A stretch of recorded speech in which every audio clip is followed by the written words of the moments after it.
It's like a museum of the future, one in which petrol and diesel cars are relics of a bygone era.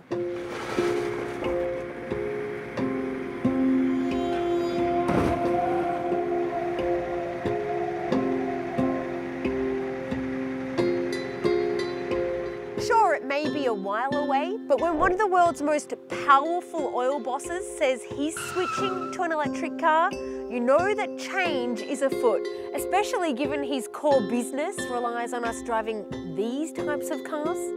You may say it's a one-off, but other oil companies are also changing their tune. Take Norway's Statoil. It's invested in the world's first floating wind farm off the coast of Scotland.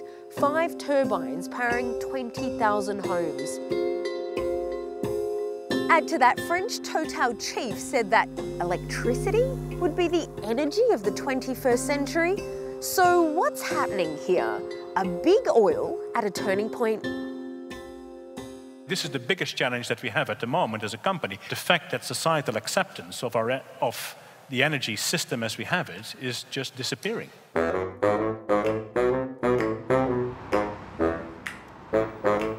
Oil companies and their green promises, think you've heard it all before? Well, you have. Remember back in 2000 when BP rebranded itself as Beyond Petroleum, symbolising a shift to alternative energy.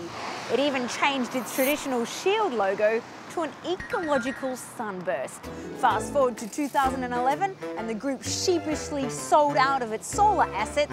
In 2013, it did the same with wind. So why would now be any different? We're in an era of industrial revolution. While we've seen the limits of the first phase of renewables, now things are changing.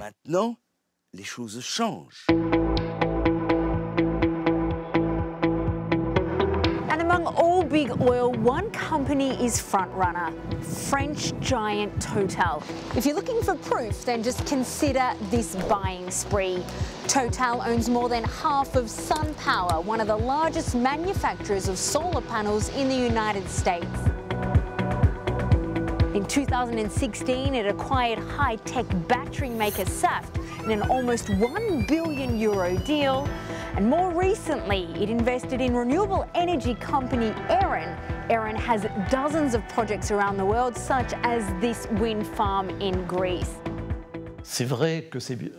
We recognise that these activities make a lot less money today than fossil fuels. The reason we can develop renewable energy today is largely due to the fact we generate enough profit to be able to reinvest in the development of these renewable energies.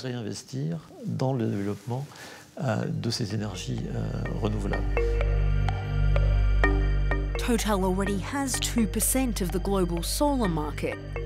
But like other oil companies, it wants a piece of the clean energy industry before renewables start to eat into their core business. Of course they're going to use the line, "We care about the environment," but it also makes good business sense. Between now and 2040, the price of solar should drop by 66%, the price of wind turbines by 47%. In the long run, it all means reduced demand for fossil fuels. When we build a power station that burns fossil fuels, we need to search for the raw materials, for example, petrol or coal. For a nuclear plant, we need uranium. But here, once the power station is finished, it simply requires sunshine, and that's free above our heads. That's why solar is the future, and the oil companies are starting to realize that.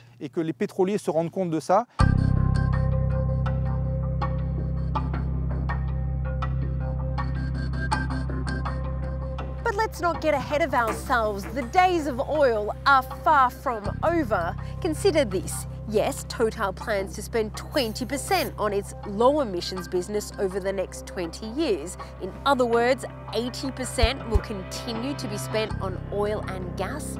Likewise, Shell, touting a $1 billion per year investment in new energy. That's 1/30th of the total investment in fossil fuels. And finally, ExxonMobil, the king of oil companies, has only reluctantly started research into renewable energy. Its vice president sums up the position quite clearly. People sometimes say we should be in renewable energy. It's like asking why GM isn't in the aircraft business. So what about if we open this up to the scale of a country, such as Saudi Arabia? Even the oil-producing powerhouse has renewable energy ambitions, 10% of its electricity in the next 6 years. God willing, we are seeking for the kingdom, in the medium term, to become a nation that develops, manufactures and exports the advanced technologies of renewable energy production. Saudi Arabia's intentions are not only ecological either.